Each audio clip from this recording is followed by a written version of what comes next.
your history? Swan Lake, Thumbelina, digital computing, the Mona Lisa. These are some of the contributions of LGBTQ individuals throughout history. Stories are visibility, and it's much harder to be homophobic if you understand the contributions of the LGBT community. Presidents, soldiers, artists, Eleanor Roosevelt, Alexander the Great, Andy Warhol.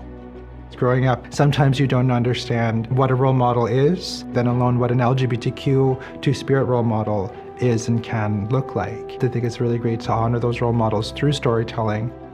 Daughters, sons, mothers, fathers. Strong, outspoken, fierce. This is an opportunity for us as a community to really make people aware of some of the contributions of LGBTI community folks through history. Plato, Handel, King James I, and Florence Nightingale. Scientists, feminists, satirists, athletes. If we're going to be moving forward progressively, we need to know where we've come from. This type of project will help us to learn that history. Counting the Blues, the FBI, the scientific method, the Sistine Chapel. It's really important for folks to know that through the ages, LGBTI people have been very prevalent. We're here, we're contributors to society, and we contribute in many different ways. LGBTQ individuals can be inspired by other LGBTQ individuals and realize that their ideas and their contributions could be meaningful and could actually transform the world for the better. Václav Nijinsky, Billie Jean King, and Socrates. Creative, progressive, fearless. These are people who, for me, are role models and are inspirations in the sense that it also makes me want to be more vocal and more out in my own life because of the work that they've done. We have to understand what that history is and why we celebrate and we have parades today, because they weren't always parades before. And if we become too lax with our celebrations, we can forget where those roots came from.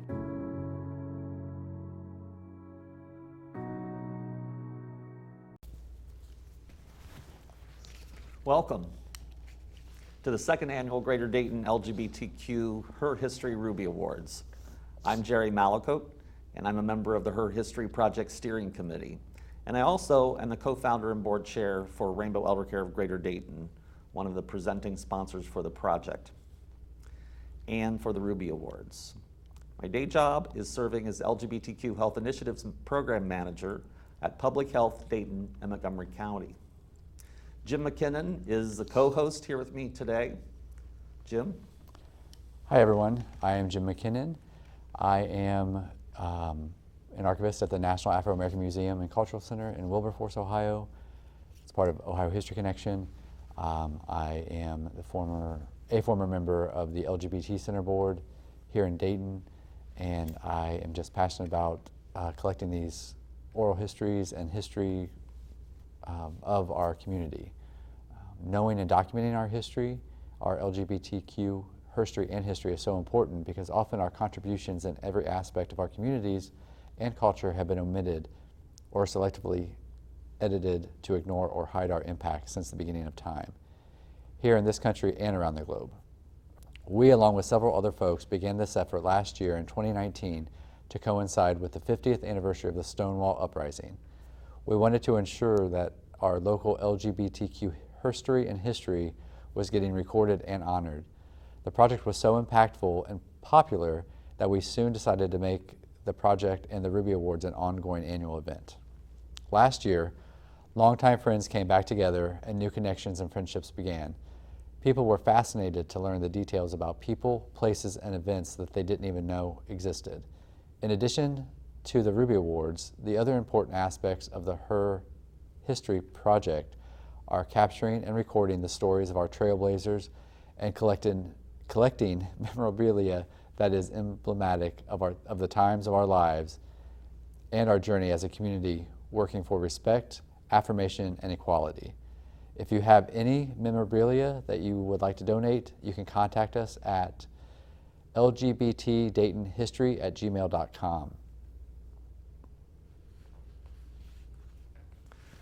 The Rubi Award is named after the Rubi girls, who the committee felt truly epitomize all the positive attributes of our community: creativity, self-determination, community engagement and dedication, and bridge building. If you attended the in-person event last year, you'll remember how wonderful it was for so many people from across our LGBTQ and allied community to come together in honor of our local trailblazers for equality, our heroes and sheroes, as well as pivotal events and places, organizations, and establishments. We start collecting nominations in the late spring and summer, or early summer, and you should be on the lookout for that this year. And then we evaluate nominees using several criteria related to the impact they have made in helping to advance equality and/or improving our community. This year, like most everything else during the pandemic, the Rubi Awards are different. It's been a challenge translating last year's very personal and poignant event into a virtual event. We've done our best given the limitations of our new virtual world. Someday, we'll be back together and celebrating in person again, because there is really no substitute for gathering in person for something like this. Here are the members of this year's steering committee: Jordan Ailes, Aaron Craig, Carrie Gray, Jim McKinnon, Randy Phillips, Melissa Rodriguez, and myself. We also have had a couple of ad hoc members who are Rob Waldron and Devin Dame. We want to thank all of them for all their hard work in planning and orchestrating tonight's event. We also want to give our heartfelt thanks to all of our sponsors, without whom we wouldn't be able to do this: the Greater Dayton LGBT Center, Rainbow Elder Care of Greater Dayton, Public Health Dayton Montgomery County, Equitas Health, PFLAG Dayton, and the Hale Group at Morgan Stanley. And we also want to thank Wheat Penny and Picnic Dayton for providing support with food for the event. Now we would like to introduce Dayton Mayor Nan Whaley, who has a message for us. Welcome to the second annual Greater Dayton LGBTQ HERtory-HIStory Rubi Awards. I regret I can't be with you in person, but I am so glad to see this event continue and was so honored to be recognized as an LGBTQ ally at last year's inaugural event. As you know, I am committed to full equality for LGBTQ people here in Dayton and Montgomery County, as well as across our state and the entire nation. No one is truly equal and free until we all are equal and free. On behalf of the City of Dayton, I congratulate all of the honorees this year. You and your efforts as a trailblazer for equality have helped make our community better, not only for LGBTQ people, but also for everyone in our community. For those we are remembering posthumously, I want to send up my thanks and appreciation, and also commend their loved ones in attendance who are committed to helping carry on the legacy of individualism, creativity, and community activism, three important things that characterize the HERtory Rubi Award. Congratulations to one and all, and thank you for your continued efforts to make the greater Dayton area a great and thriving place to live. I love this year's theme: Rise Up and Grow Stronger. We are Dayton Strong. We are in this together. Thank you for all of your efforts to help make the greater Dayton area a better place to live, and for your continued efforts to rise up and grow stronger. Now let's meet our 2020 Rubi Award honorees, which we have placed into three broad categories reflecting their contributions. All the honorees receive a ruby crystal prism that looks like this, and when the light hits it, it reflects in rainbow colors, sort of like being LGBTQ.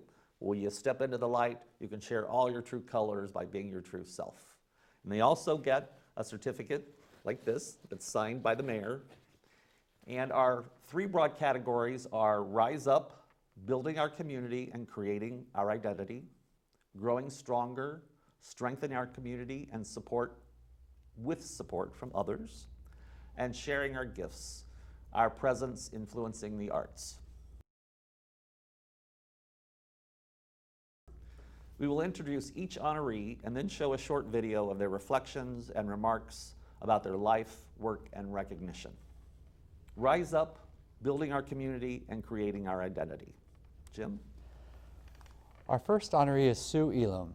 Sue has been involved in various community activism and events in support of our community. Last year, Sue helped initiate and lead the HERtory-HIStory Project.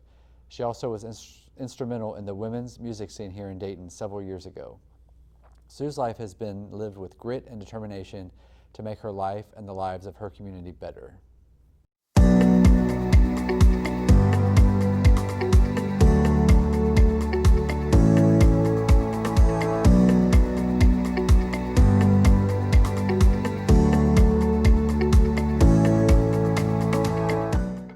Hi, I'm Sue Elam. Thank you for nominating me for this award, the Rubi Award. I started this project, came up with the idea about 5 years ago. Last year we had our first event, and even though I'm no longer associated with the event, this means a lot to me. When I came out at age 16, things like this were unheard of. Within walking distance of where I am, there are 7 gay or lesbian owned businesses with flags all up and down, pride flags all up and down the street. No one was more surprised to see all of this than me. Activism and protest mean something. All of this is a result of years and years of people like me and people like you putting ourselves out there and getting out on the street and making our voice heard. Everybody can make a difference. Get out there, do something. And thank you very much for this.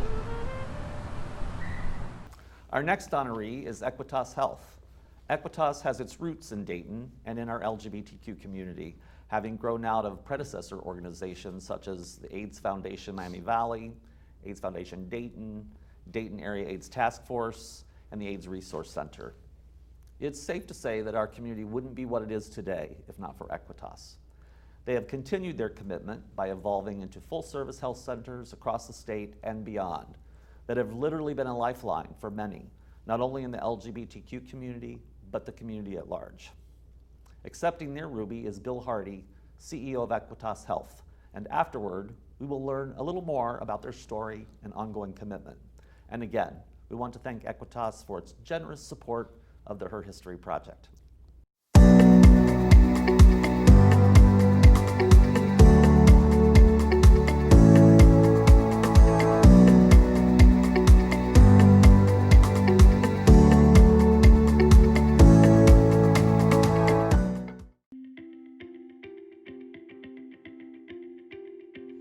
Equitas Health's legacy has always been to work within and on behalf of the LGBTQ+ community. In the earliest days of the AIDS pandemic, of course, gay and bisexual men and trans individuals were most impacted and first impacted by the AIDS crisis, many times showing up on our doorsteps for services and support, not only with an AIDS diagnosis, but having been thrown out or ostracized by their loved ones in their communities. And so the legacy of HIV communities and the LGBTQ+ community have often been to strive for equality through activism, hand in hand, two sides many times of the same coin. We're thrilled and honored to work on behalf of the LGBTQ community, who continue to be the highest percentage of our patients and those engaged in our services all across Ohio.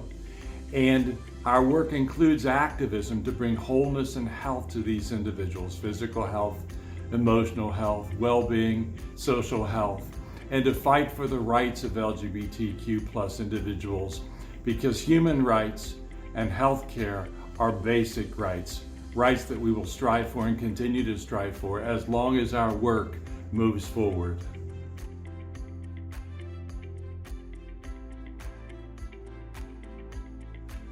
When I arrived at what was then AIDS Foundation Miami Valley in 1993, we were an AIDS service organization that served those mostly in the Dayton metropolitan area who were living with or impacted by HIV and AIDS. Since that time, we've grown to become one of the largest organizations of our type in the United States, serving those impacted by HIV, the LGBTQ+ community, and anybody else needing the kinds of integrated services that Equitas Health now provides.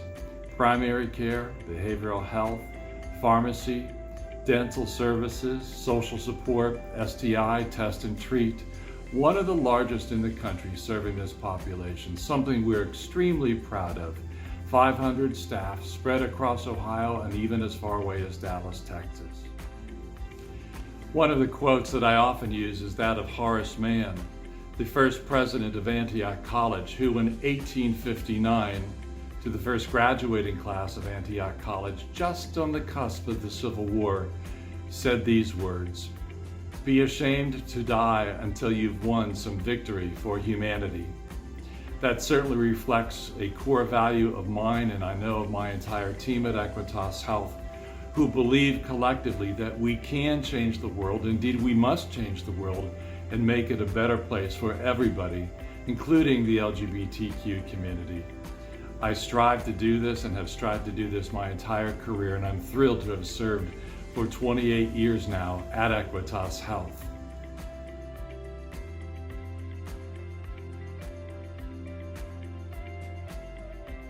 I am deeply honored and grateful for this recognition and want to extend my thanks to everybody who made the decision and all those who work within and on behalf of the LGBTQ+ community for helping make this a better world on behalf of all of us. As an openly gay man, I have brought my experiences and my perspective to my work, which has been satisfying and gratifying, and I have done enthusiastically for these 28 years at our organization.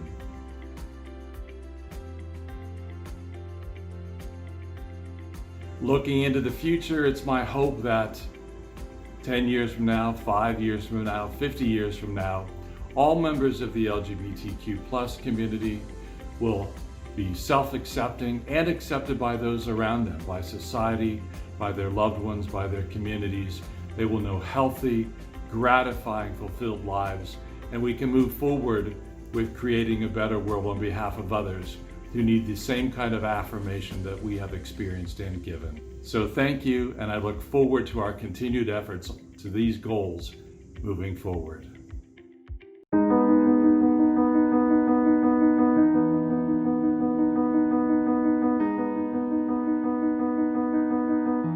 Equitas Health's Dayton roots extend back to the early to mid-1980s, when the AIDS pandemic was sweeping our country and our region. I arrived in January 1993 at what was then AIDS Foundation Miami Valley, with a staff of 4, a budget of a couple $100,000, and providing services to 100 or so persons living with AIDS.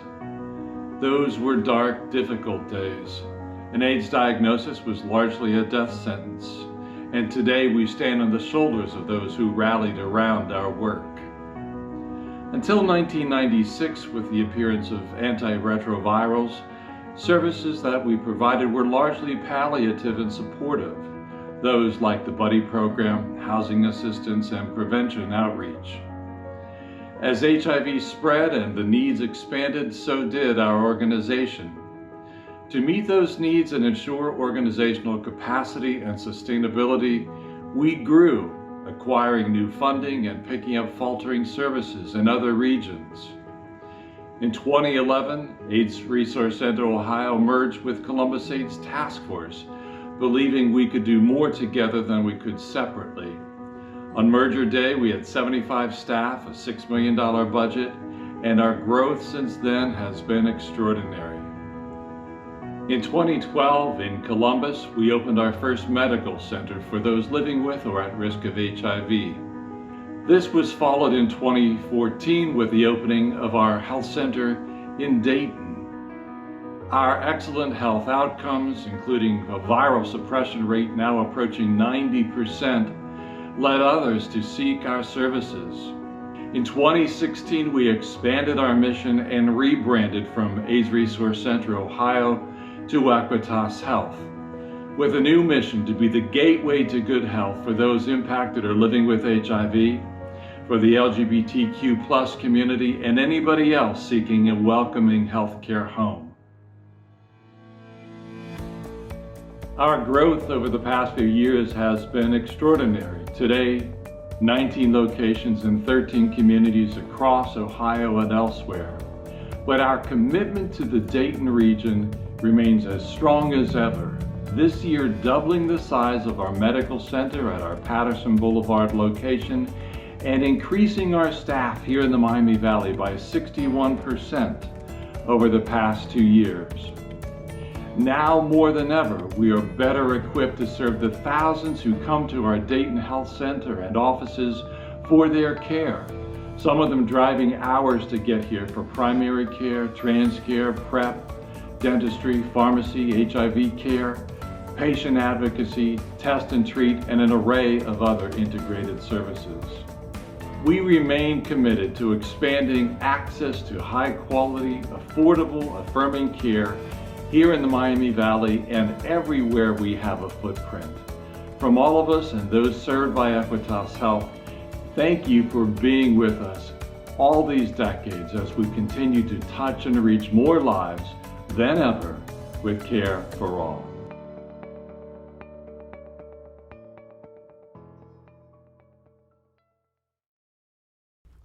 Our next honoree is John Gant. John was the first executive director at the Greater Dayton LGBT Center as the entity we know today.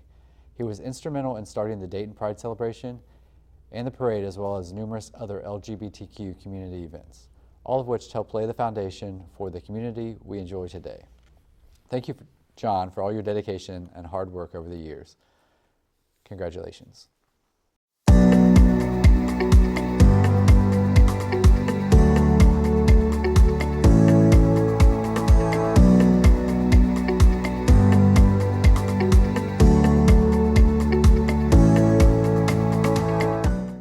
I'm pretty proud of my record, that's for sure.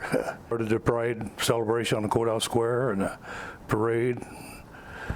I wound up taking over the directorship of the LGBT Center for 10 years. You know, worked with the city of Dayton to get the ordinance passed for LGBTQ, but they actually included a T, which made it really great. And then I served on the board of the Human Relations Council for 2 terms for 6 years. Nan Whaley said that was one of her proudest achievements, was appointing me on the board of the Human Relations Council. Thank you very much for this award. It really means a lot to me and proves what I learned early on, at times the hard way, that those who went before us in the quest for gay rights made the way easier for us to do our part and deserve our respect and recognition. And I share this award with all those past and present who made my journey easier. Thank you. I first came to Dayton in 1999. It was only out for about 5 years and in the early stages of a 26-year relationship when I felt the call to get involved in gay rights. I went out to the bars and other organizations and groups and searched for where I fit in. I went to the Dayton Pride dinner at the Old Tomatoes restaurant, and I thought, this is nice, but it doesn't quite seem to fit the bill for people that can't afford a ticket. Then I went to Columbus Pride Parade and outdoor events, and I was blown away. When I came back to Dayton, I went to the center and told them I want to take over Dayton Pride and have an outdoor event where people who otherwise wouldn't be able to join in would have a place where they could gather and see they were not left out and alone. And John Zimmerman said, okay, here's the checkbook, you're the chairman, go raise the money and make it happen.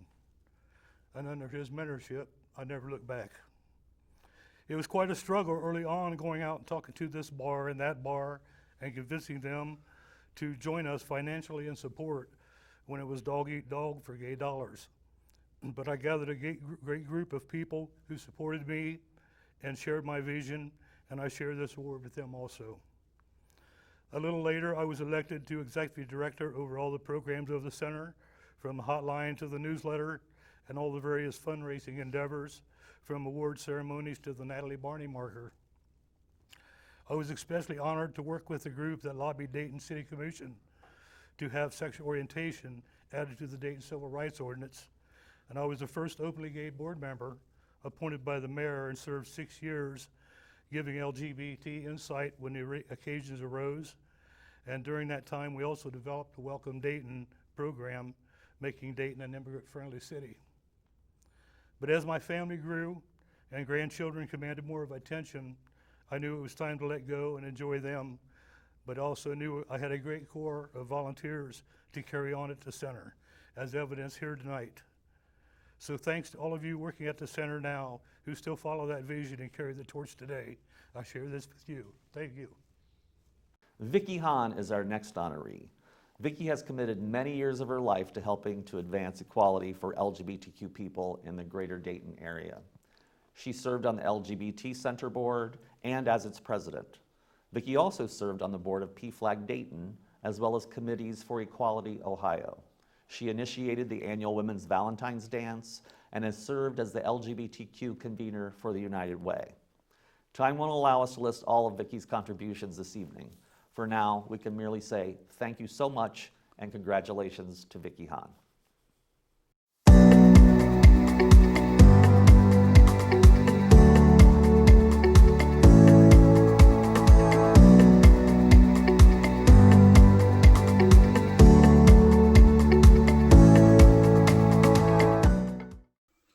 Good evening.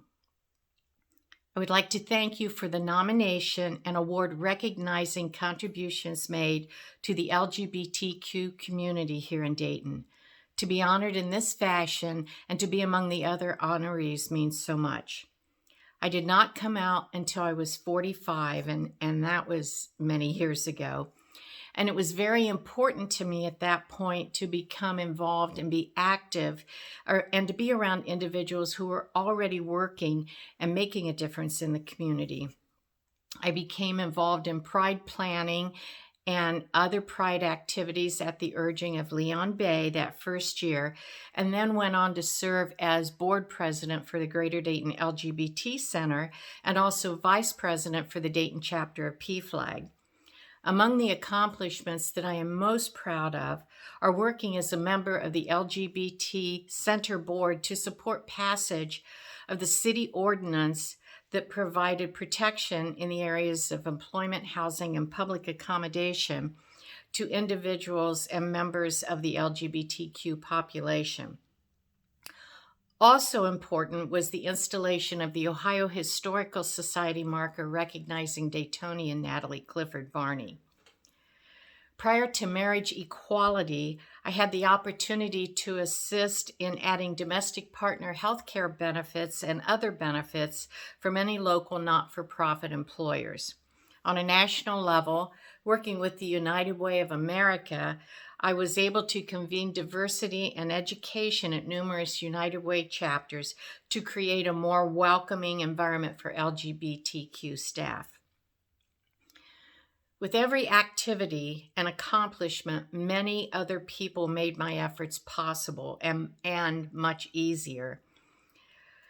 I had the good fortune to be surrounded by individuals who worked endlessly and tirelessly to create programs and advocate for inclusion and equality.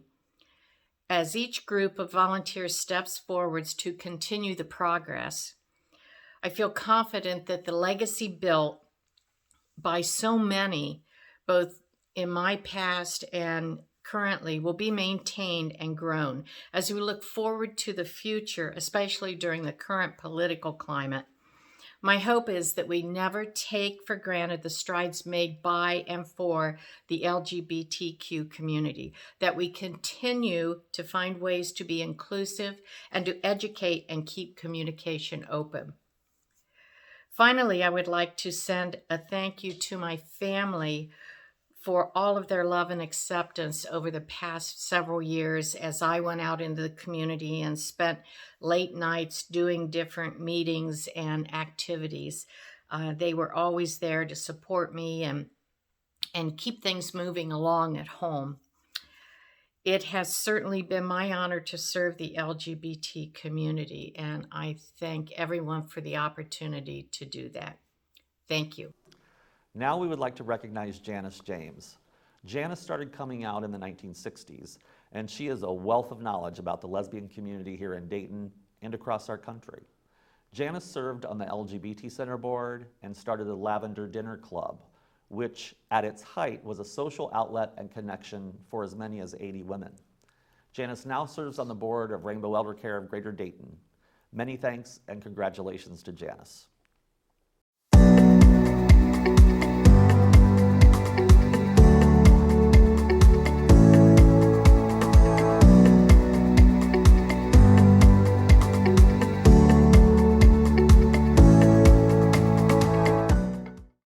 Hi, I'm Janice James.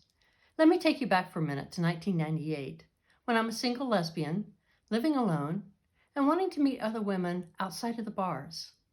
That may not sound like much of a dilemma, but back then we didn't have Meetup and Facebook, and also we didn't have the legal protections that we have now. A person with a security clearance, like I had and needed for my job, could lose their clearance if they found out that they were queer in any way. But we're social people, and so we needed an outlet. I needed an outlet, and I started the Lavender Dinner Club. The concept was simple. Pick a restaurant, pick a date, and invite other lesbians to join you for dinner. The first 2 steps were easy. The third one, not so much. There was no way to advertise other than in the Dayton City paper, which I did, and I put my phone number in there to RSVP. I was scared. I was afraid of prank calls. I was afraid of people, gay bashers, showing up at the restaurant. I was afraid of people tracing the phone number back to my house and paying me a visit. Fortunately, none of that happened, but the fear was real. I'm so glad that I started the Lavender Dinner Club. It turned out to be a marvelous thing for lots of women, myself included. We started out with 5 people. It grew to 10, 20, 30. One time we even had 80 women RSVPing. I learned that psychologists were giving out information to join the Lavender Dinner Club for women who were struggling with their lesbianism because it was considered safe. There were women who would come as far from Troy, Piqua, even up from Cincinnati, because there was nothing else like it at the time. It was magical to once a month come together in a restaurant and visit and be with your own. I know I developed a lot of close friendships during that time, and I believe it helped other women as well. The last dinner was held in January of 2008. Attendance had started dropping off, and Facebook had become a thing by that time. Plus, we had additional legal protections, so it wasn't as necessary to get together in that way. But I really appreciate and I'm grateful for venues such as this that keep the memory alive. And I thank you for the honor of being nominated for recognition. My hope for the future is that LGBTQ people can continue to integrate into society, but still keep the culture that makes us unique. Thank you. Our next honoree is John Zimmerman. In 1985, John began doing volunteer work in support of people living with HIV and AIDS. He trained with the Dayton Area AIDS Task Force and served as a buddy for people with AIDS. John has been involved in numerous LGBTQ community events, organizations, and initiatives, educating and advocating for our community and those who are most vulnerable. He led the LGBT Center's Salon de DGLC, inspired by Daytonian Natalie Barney's salons in France in the 1920s. John also served on the Center's board. He helped initiate the AIDS Task Force of Richmond, Indiana, and served as its executive director for a time. He also led Dayton's contingent to the National LGBTQ March on Washington in 1993, and he has competed in the Gay Games. For many years, John was the planner and chief chef for the annual LGBTQ community dinners. Congratulations, John.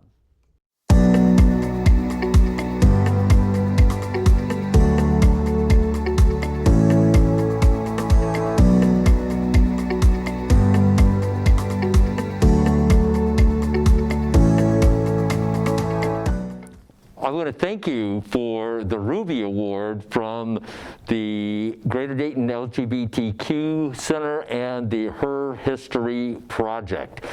This has been a great award to get and to be recognized for the work that I was really pleased to do. When you love what you're doing, it's really not work.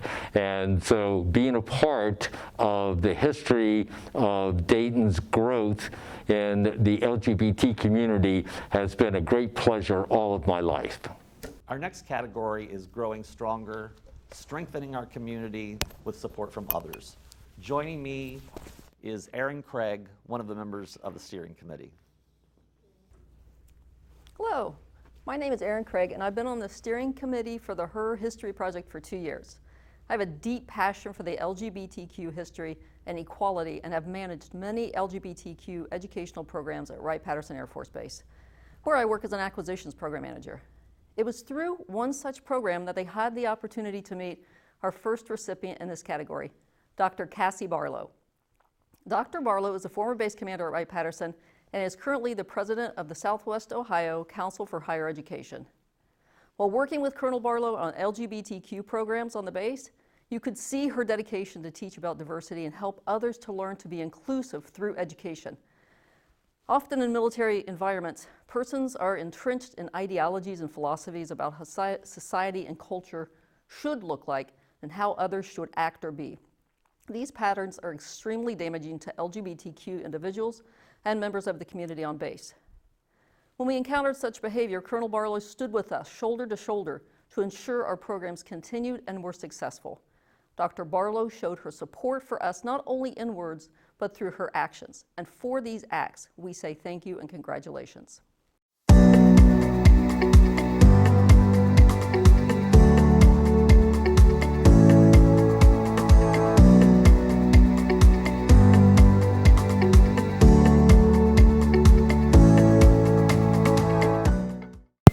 Hello and welcome to all. I'm incredibly honored to be here with you and to receive a Rubi Award. I'd like to start by thanking the nomination committee as well as the event committee for this amazing honor. I'd also like to thank everyone who's joining us today. I recognize that all of you have built the bridges and the pathways that those coming behind you will follow. Thank you for standing up for what you believe in and for making our nation stronger in the end. I'm incredibly proud to have stood next to you and helped you build those pathways. Let me just say this before starting. I fully recognize that true equality is a long way off, and there's still a lot of work to be accomplished. So although we celebrate the honorees of this award, we do so while recognizing that there is more work to do. As I reflected on this honor, I couldn't help but think about my journey. And this reflection is important because I'm not sure I could have delivered these words 25 years ago. I grew up in a very homogeneous, ethnocentric part of Buffalo, New York, where all of the Italians live, where we all went to church and we all went to school. I grew up with the Catalfamos and the Azzarellis and the Gambacortas and the Spinas. We all went to the same church. We all went to the same school. Believe it or not, I was part of the desegregation movement in Buffalo in the 1970s. Of course, I didn't realize it at the time. I was just a little kid. But I knew that there were two African-American kids who were all of a sudden in our classroom. They were bused in from the inner city. I remember asking them about the bus ride and about where they lived and what they liked to eat. For me, they might as well have been from a different country. That was the culture I grew up in. And when it was time to go to college, I picked Georgetown in Washington, D.C. for my ROTC scholarship. What a culture shock that was for a small town kid. I met my first Jewish friend. The next culture shock was going into the Air Force after college. My first assignment couldn't have been further away from home in Sacramento, California. I began to meet a melting pot of people from all over the country who had different accents, different skill sets, and different ways of looking at life. What I learned very quickly and continued to learn throughout my time in the military was something I remember my dad saying regularly. But of course, as a kid, I didn't realize what he was saying. He used to say, "Cassie, it takes all kinds." What I'm trying to say is that my journey involved learning over time the value of diversity, integration, and inclusion I didn't realize the importance of this skill immediately, and for several years early in my career, I didn't invite the right people to the table. Throughout my career, I realized that we could better perform our mission if we had a diverse gathering sitting around the table. I know that someday we will achieve full equality and we'll be able to take advantage of the skills and talents of the entire workforce. Until then, let's celebrate what we have achieved and all of the amazing people in the room. PNC is our next award recipient. PNC was one of the first companies outside the LGBTQ community here in Dayton to support and engage with us. They have been steadfast partners in all sorts of community events, including the HERtory-HIStory Rubi Awards last year. PNC has been a major supporter of Pride over the last several years, and their team always shows up and shows out at Pride. Many people know Michelle Kay, PNC's Vice President and Director of Client and Community Relations, because she's a familiar face and a staunch ally in the LGBTQ community, as is the entire PNC team. PNC has literally helped make several events possible in our community, and we are so thankful and honored to count them as valued and trusted allies. Their award is being accepted by their Regional President, Dave Mellon.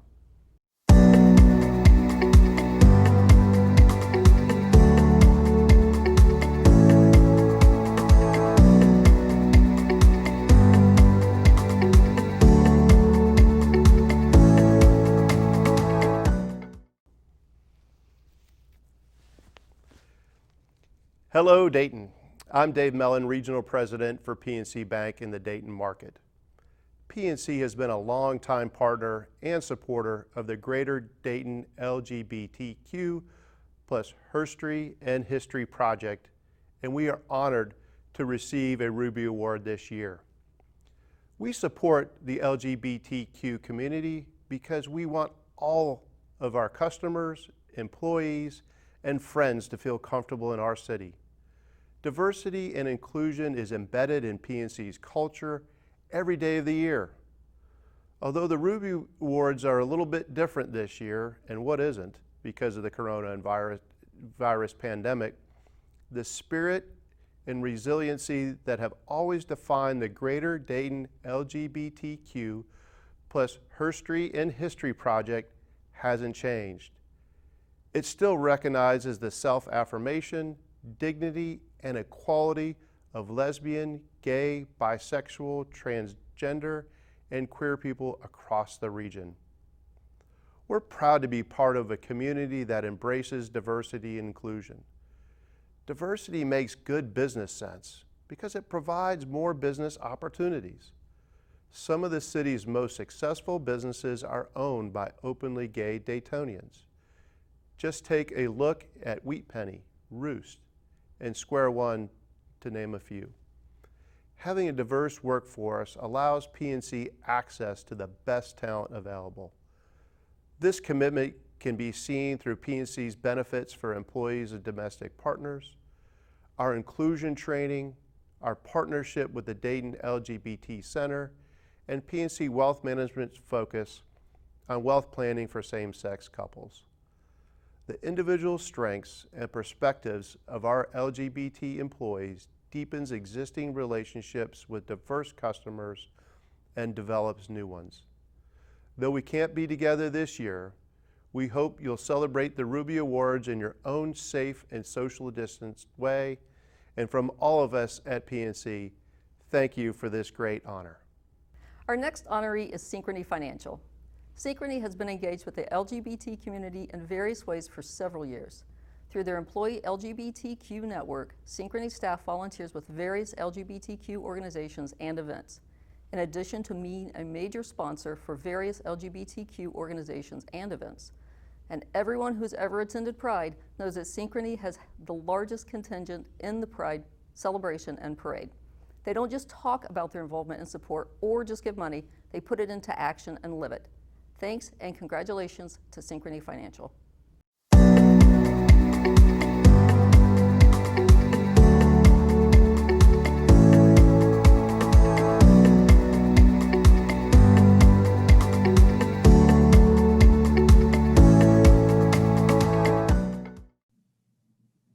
Thank you so much for recognizing Synchrony as a champion for the lesbian, gay, bisexual, transgender, and queer communities. At Synchrony, we recognize our opportunity to be leaders in doing more and driving change in support of true diversity, inclusion, and belonging. We are proud of our longstanding record on diversity and recognize we can continue to do more. Our investment in communities across the country takes shape in many forms. Our matching gifts and grant programs offer critical financial support to our nonprofit partners, and our employees volunteer thousands of community service hours every year with organizations around the world. From supporting safe and stable housing for those who are homeless or on the verge of homelessness, to assisting members of the community with healthy food access and essential nutrition, Synchrony focuses on providing basic needs to today's working families. Because we want to improve the lives of those who may be struggling to realize their unique ambitions, we remain committed to uplifting the communities in which we live and work. Locally, Synchrony has donated hundreds of thousands of dollars to nonprofit organizations in recent years. And Synchrony employees have volunteered thousands of hours in Dayton, Kettering, Trotwood, Beaver Creek, and beyond. This year, amid the immense change brought forth by the COVID pandemic, commitments to our nonprofit partners, recognizing that the community needs their services now more than ever. We've been a proud sponsor of the Greater Dayton LGBT Center's annual Dayton Pride celebration since 2017 and aim to increase our level of support each year. During the last traditional parade, you may have noticed that Synchrony's turnout of employees spanned an entire city block.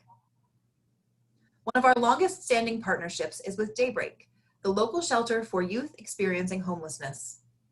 Our volunteers have landscaped, baked dog treats, and donated needed items to the shelter. This year, we proudly joined the list of early sponsors of David's Place at Daybreak, a safe space for LGBTQ youth who are disproportionately affected by homelessness. We also partner with Equitas Health in their mission to provide access to health care for all, especially LGBTQ plus individuals throughout the region, via volunteerism and sponsorship of their Masquerade fundraiser.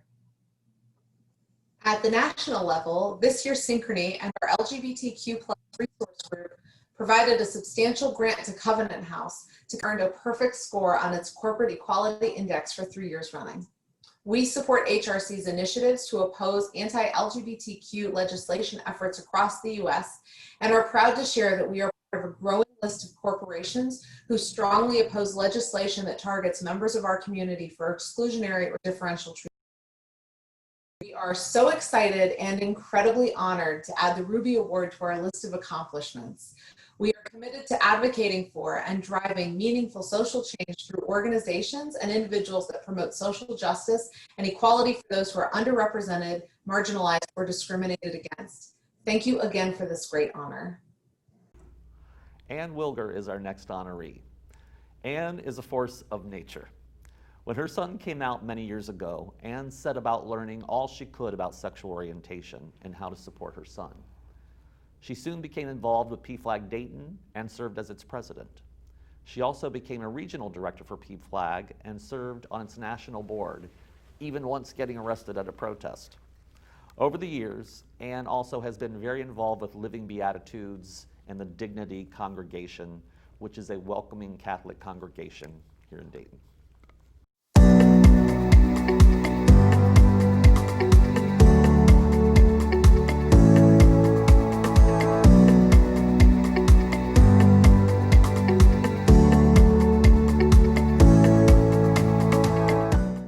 First of all, I used to encourage people to look back as well as into the future, because I think many times we don't recognize all the good that is being done until we review where we came from.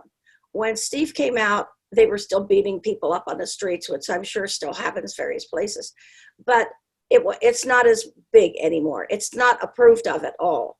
And so that's just an example, but I think it's important to think back.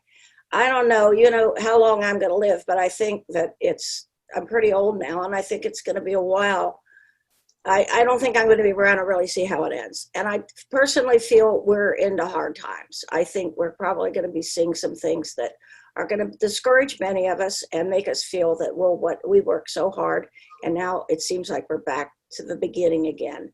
And I hope that I'm around to see us pull ourselves out of that, although I don't think I will be. But I'm optimistic, but then again, I've always been a realist, though accused many times of being a pessimist. I don't think I'm a pessimist, I'm a realist.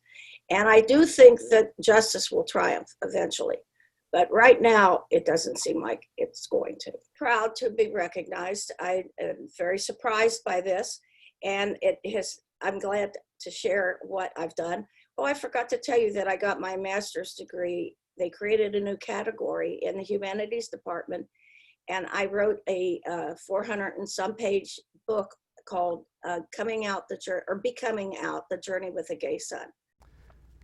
Next, we have a special message from a very special guest, Pete Buttigieg.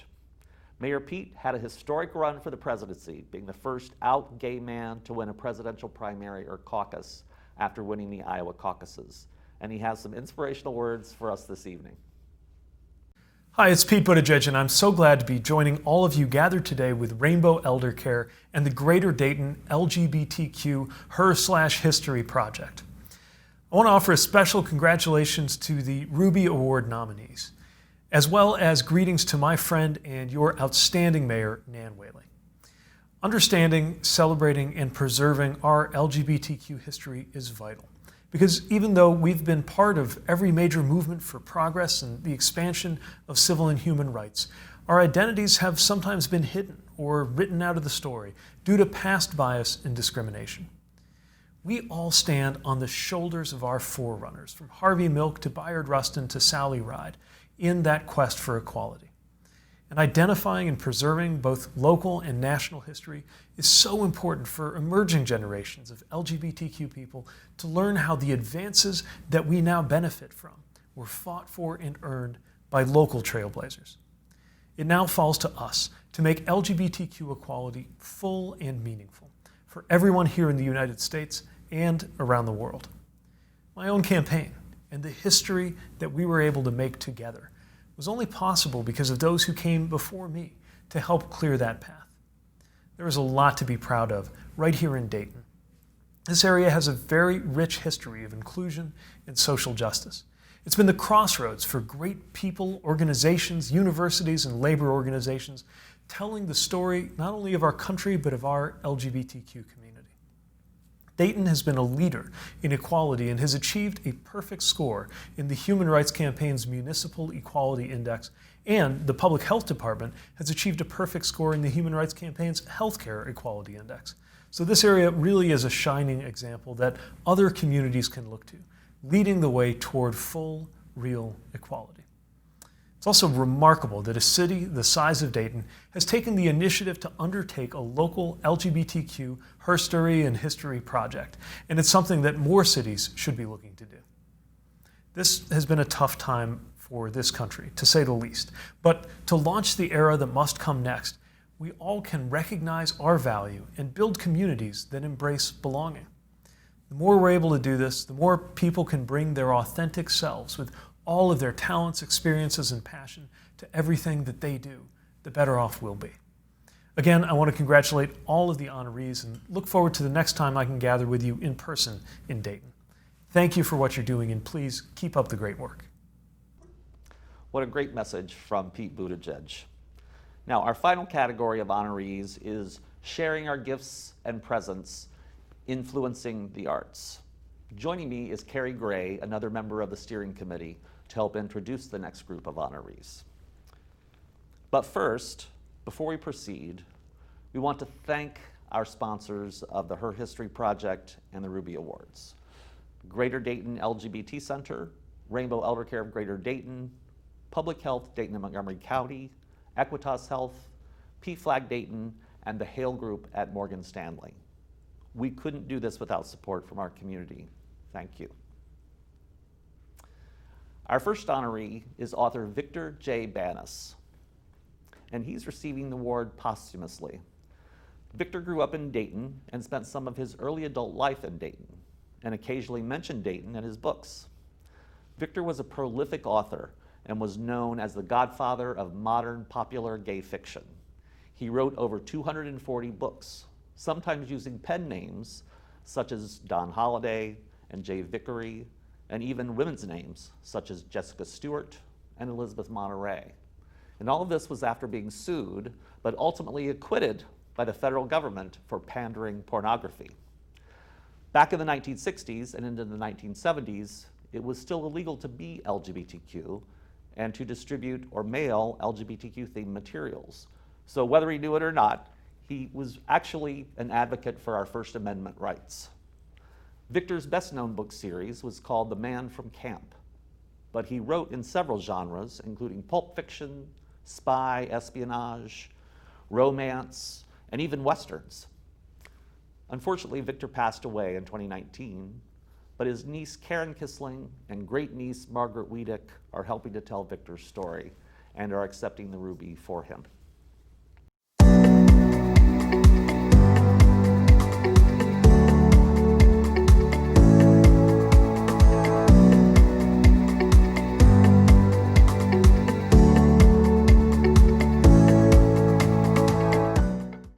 So I met Victor Banas on the phone somewhere around 2001. I was working on a collection of pulp novels called Pulp Friction, about the glorious days of gay pulp novels in the 60s and the early 70s. And the lawyers for St. Martin's Press insisted that I get permission to do any of the reprints, which I thought was unreasonable because actually most everybody I was reprinting worked under a pseudonym, maybe did at that point, and certainly all of the publishing houses had folded. But I was doing my best, and I actually quite miraculously tracked down a bunch of the people. And I figured out kind of that Victor J. Banas and Victor J. may be the same person, and I began to sort of investigate it a little bit more. And this was like just on the cusp of internet stuff, so it was sort of harder to find things then. And I went to, my friend is a librarian, I went to her and I said, what can I look into for indexes and stuff? And being a know-it-all librarian, right, she actually said, have you looked in the phone book? No, I had not looked in the phone book yet. So I went online, I found a phone book for San Francisco. I looked in this is when we had phone books, where we had phone listings, when people had landlines. And I found a Victor J. Banas in San Francisco. So I thought, well, that's, who knows? I called, and the person who answered said Victor wasn't there, but he would take my name and Victor would call me back. I said, great, that's terrific. I said, I'm not even sure it's the person I'm looking for, so please explain that if this is an intrusion, I apologize. So half an hour later, this person was out on his lunch hour. Half an hour later, I get a call, and I left my name, and the caller said, is this Michael Bronski? And I said, yes. Is this Victor Banas? He said, yes. I said, is it Victor J. Banas? He said, yes. I said, is it Victor J? He said, yes. And I said, is it J.X. Williams? He said, yes. I said, is it J. Vickery? He said, yes. I said, is it J. Simmons? He said, yes again. I said, is it Victor Dodson? He said, yes. I said, is it J. Dodd? He said, yes. I said, is it Lynn Benedict? He said, yes. And I said, is it Jen Alexander? He said, yes, it is. And I said, is it Jessica Stewart? And he said, yes. And I said, Elizabeth Monterey? And he said, yes. And I said, is it Lady Agatha? And he said, oh, no, that's somebody else. So for 20 years, he took a break for many years and went back to writing, right? He wrote maybe 75 novels, maybe more. There's an incomplete listing in his autobiography. Victor, I would argue that Victor Banas is really the father of popular gay male fiction. I mean, there's nothing wrong with literary fiction, right? Gore Vidal, Truman Capote, William Maxwell, they're all great. And as popular as they are and as highly regarded as they are, their readership is limited, right? The novels Victor wrote were literally read by millions and millions of people. Well, on behalf of my uncle, Victor J. Banas, I would like to thank you all for this award. It would really mean a lot to him, and my mom, Karen Kissling, who can't be here tonight. Victor never forgot where he came from and always remembered his roots and the strong family and community values he was raised on. And because of that strength and that support, he was able to stand up for all of our rights of free speech and how art is transported across state lines. So thank you to Victor and Earl Kemp and the early publishers like Greenleaf Publishing for all the great work you've done and really made our society what it is today. So keep up the good fight, everybody, and let these people be inspiration to you. Daryl Demure is our next honoree. Many people, especially LGBTQ people, know Daryl Demure, also known as Daryl Bohannon, an iconic figure in our community. Daryl is a host of the longest-running LGBTQ-themed TV show in the country. Daryl's show is called Harper's Bizarro World, shown here on Dayton Access TV.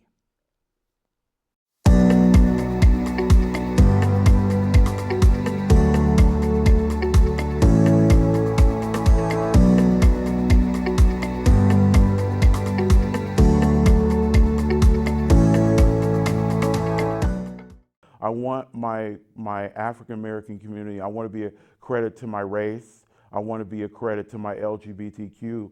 I really believe we have such a short time on this planet, and I believe having heirlooms is so important in passing it on. It's the continuation of that thread. Hello everyone, it's Ms. Demure, and I want to humbly thank the Rubi girls for this prestigious award. Oh my God, I feel like I've come full circle. It was 20 years ago that I was invited to be a guest in their show, and that's when they premiered their Rubi dance. And I remember being in their garage at one of the homes and doing all of the rehearsals and raising a lot of good money for a good cause. And I want to thank them for being so iconic and helping me come full circle with this. You know, my journey started 20 years ago here in this actual studio. And what was so great about it was I knew that I would always have this in my future. In the early 70s, when schools were being integrated, I remember going to Trotwood Madison schools in the mid-70s, and it was actually, it was like one of the earliest diversified suburbs. And I met my first friend. He was white, and he lived down the street from me. His name is Glenn Barnhart, so if you're out there, hello. And it's all I ever knew. I knew that I was different, and we both were different, but we were unique. And ever since that happened, I've always gone outside of the box. And so when I first arrived down here at DATV, it was quite uncomfortable for a lot of people because we have our spiritual channel and our non-spiritual channel. So imagine a drag queen coming down here wanting to start her own show. To me, it felt normal, but to them, it was abnormal. But they are some of my closest friends down here at the studio because they got to know me. They got to know that I have hopes and dreams just like everyone else, and that I'm just human. And what a gift and what a legacy to give to the Miami Valley. When people think of Dayton, Ohio, they always have weird or interesting things to say, but I have the oldest LGBTQ public access variety talk show in the USA. That says a lot about Dayton, Ohio. You know, I tried to enter my show in the Guinness Book of World Records. They wouldn't give me the honor because there was no competition. So that says a lot about Miami Valley, and that we have this will here. We're Dayton strong, and we can do anything we set our minds to it. I would like to dedicate this award to Simon Burns, who played the character of Tinky Winky. He just passed away, and I've been having Tinky Winky on my show here since the very beginning. And another person I would like to dedicate this award to is Ed Willett. He was one of the earliest directors of my show, and he was a Tuskegee Airman, an African-American airman in World War II. When he started directing my earlier shows, I asked him, what do you think about directing a drag queen? You know what he said to me? He said, young lady, he used to call me young lady. He said, after I retired, I became a police officer in Chicago, and I used to see all types of female impersonators, which I love because it was so old school, but I've never met one as nice as you. And so what inspiration that gave me to move forward. So this is like really normal for me to do this, but I hope I've inspired so many people out there to go outside of their box and create that new frontier of diversity. And I want to thank you so much for this award. I'm going to cherish it always. Our next honor is given posthumously to Stuart Sebastian. Stuart was a Daytonian who became known nationally for his ballet dancing and choreography. He worked for several companies, including as choreographer for the New York Metropolitan Opera and elsewhere around the world. He returned to Dayton to direct the Dayton Ballet in 1980. While serving as artistic director, he was also the resident choreographer for the Royal Ballet of Flanders. Stewart was one of the first local people who was open about his AIDS diagnosis. Because of the esteem he was held in for his dancing, choreography, and administrative abilities, he was known throughout the arts community and became one of the first people the larger straight community knew who was living with AIDS.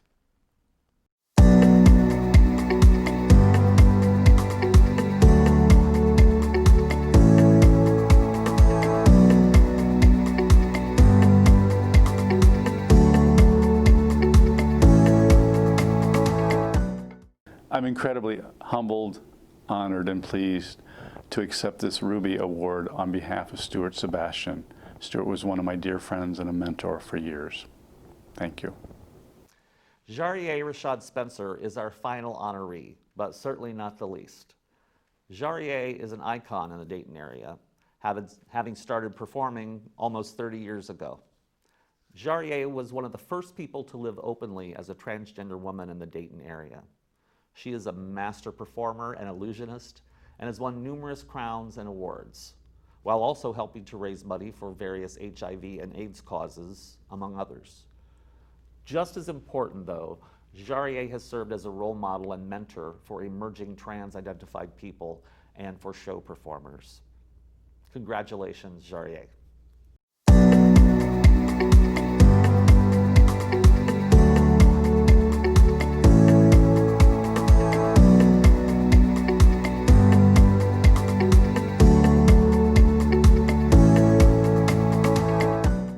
Oh my goodness, so I got this award. Does that mean I have to be on my best behavior whenever I'm out in public? Because as they say, you never know who's watching you. I felt grateful and thankful to be recognized, but I also felt as if I wasn't doing enough, or are we ever doing enough? So it left me with a lot of questions to reflect back on myself, and it made me strive to do and want to be a better me. It's not a gay community, or it's not a straight community, it's just a community. Not she's a transgender and he's gay and he's just transgender. I just wanted to be, I know that person and I know that person and that person, and I really don't care what's their preference or what's between their legs, or you respect me, I respect you, and we get along and we keep on functioning in life. I've been blessed. I've had many opportunities. I'm thankful for the good, the bad, and the ugly. I don't like to look at it as my trans life. I look at it as my life. But as far as the LGBTQ community is concerned, my trans life, there have been ups and downs. I've had those negative situations and made lemonade out of them. And I get so proud of my brothers and sisters, when I see that all the leaps and bounds that we have made in spite of. But I've just always tried to be my genuine self, and over the years, and be thankful and grateful and humble, and to let people understand that I'm a person and you're a person, and we can work together and not have to disrespect each other just because we come from two different backgrounds, or you're straight and I'm gay. And that's what I want everybody else who comes to me for any guidance, just to understand that and understand themselves. Back then, we didn't have all the different pronouns as we do now. And it was very much a different life. So if you were living as a woman, you better have looked like a woman. And it was either you passed or you didn't pass. And for me, once I made it and passed, I noticed, there were a few other of us that were around my same age who were also transitioning, who did not have it easy. And there was so much prejudice in our gay community. One, if you were trans. Two, just even prejudice from other trans women if you didn't make it, or if you weren't looking like a woman, or if you couldn't pass for a woman. There was very much a wall or a clique between those type of girls also. And I never understood that. And I wanted to always be me. And I always wanted to I always thought that it wasn't my place to tell anybody else how much of a woman she was or how much of a woman she was not, because we're all on a journey, and there's 1,000 different women, so there's no two transgendered women alike either. I think after taking part at a day of remembrance, that it really opened my eyes these last 2 years of how dangerous as well as liberating it can be to be your true self. Hi, yes, I'm dressed up. This is the Grammys for me, so I had to put some bling on because it's like, this is the real Grammys. But first, I'd like to say thank you to my mother for loving me unconditionally and having the courage to go to that first PFLAG meeting. To my siblings, Naomi, Christina, Martha, and Brandon, I love you. To my gay children, Marcus, Antonio, Brittany, and Terrence, who just passed away. To Gage Gatlin, Devin, Dame, Misty Knight, Jerry, and Deanna Gibson for pushing me out of my comfort zone. I think I got a little stagnant and was used to just being behind the scenes and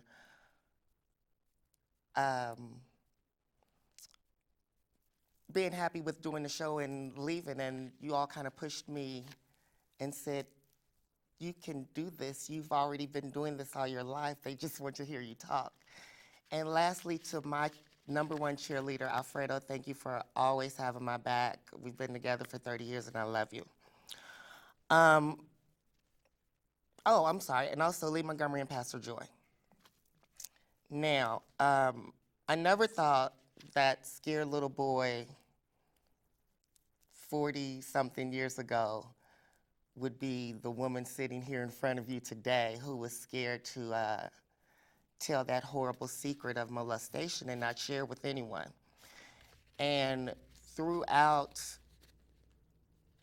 my life and throughout my struggles and trials and tribulations, I was blessed and able to speak to to go to different colleges and speak to different youth.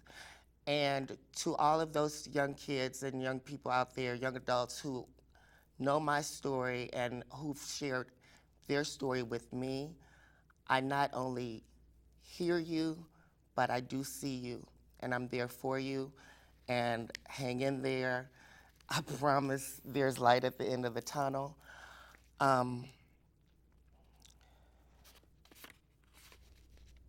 Thank you to the steering committee and the sponsors of the HERtory-HIStory Project. Knowing and honoring our LGBT history is so important, and I'm honored and equally humbled that my small contributions are part of that history, and that they have somehow helped in some way to make a better community and a better world for all of us. Once again, thank you very much. We've almost reached the conclusion of our program, but first we want to congratulate all of tonight's Rubi Award honorees and thank them for their inspirational lives that they've led and all the impactful work they've done over the years. They have all impacted our lives and community in big ways and in small ways. Sometimes it's the hard and slow work for equality that can seem tedious and arbitrary. But every effort to raise awareness, educate, and advocate for our community makes a difference. After all, some of our greatest LGBTQ historic icons, I'm sure, didn't always think that everything they did each and every day was pivotal in advancing equality. But with time, we know that it was, and it is. And in the words of one of my personal heroes, James Baldwin, one of our national heroes and civil rights activists and authors, not everything that is faced can be changed, but nothing can be changed until it is faced. And I think that those are important words to keep in mind as we go about the work for equality. We also want to again thank all of our sponsors. LGBT Center of Greater Dayton, Rainbow Elder Care of Greater Dayton, Equitas Health, PFLAG Dayton, and the Hale Group at Morgan Stanley. There's always more work to do for equality, but understanding and celebrating our history can help motivate and guide our future efforts. It's important to take times like this to remember, memorialize, and honor the good work that LGBTQ people and our allies have done. If you're interested in preserving our herstory and history, I encourage you to join us. You can email us at lgbtdaytonhistory@gmail.com to become involved. Again, we toast all of our honorees and sponsors. We thank you for joining us this evening and for your support. Big thanks also to Randy Phillips for his work in putting together tonight's program. We'll close tonight with a short video about the health of our LGBT community. Everyone, please stay well. Let's all take care of one another and our community. Wear your masks and go make history. Resilience. Resilience and love. Two words that spell Dayton and Montgomery County, and two words that epitomize the lesbian, gay, bisexual, transgender, and queer community. We are all in this together. Our community is a welcoming community that is intentional in our efforts to affirm everyone. We don't just say it, we do it. It's real. It's just who we are. It's our lives, and it's our journey. But at times, our community and our lives have been challenged in ways that threaten our ability to thrive as people and as a community. Tragedy that sometimes challenges us to remember our values and our strengths. But in addition to those 6 officers who stopped the shooter, Fragman is one of the heroes of Dayton. It's just pull everybody in, everybody lock up. To join arms in action and to lift our voices and raise our heads in pride and power. To renew and rebuild. Dayton's strong, so we can make it through a KKK rally, we can make it through a tornado, we'll make it through this. Despite challenges, we always come together to help one another and our community. Resilience is how LGBTQ people have survived, and how we thrive, and how we make our entire community better. Just want to give back and deliver these meals.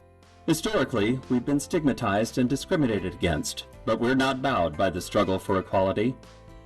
With resistance and love for ourselves and our community, we have come together to intentionally address the health issues resulting from our journey and our struggle for affirmation and equality.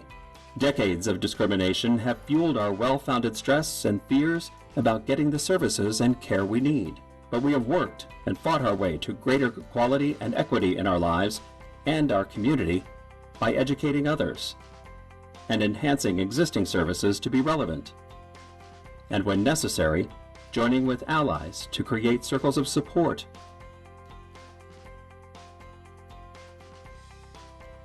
Our own businesses,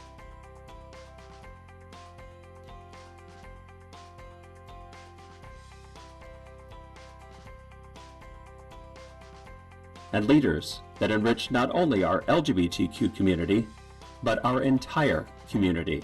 Through love and resilience, we will continue to rise up and grow stronger and create a better world and community for ourselves, for emerging generations of our beautiful LGBTQ+ family, and for everyone.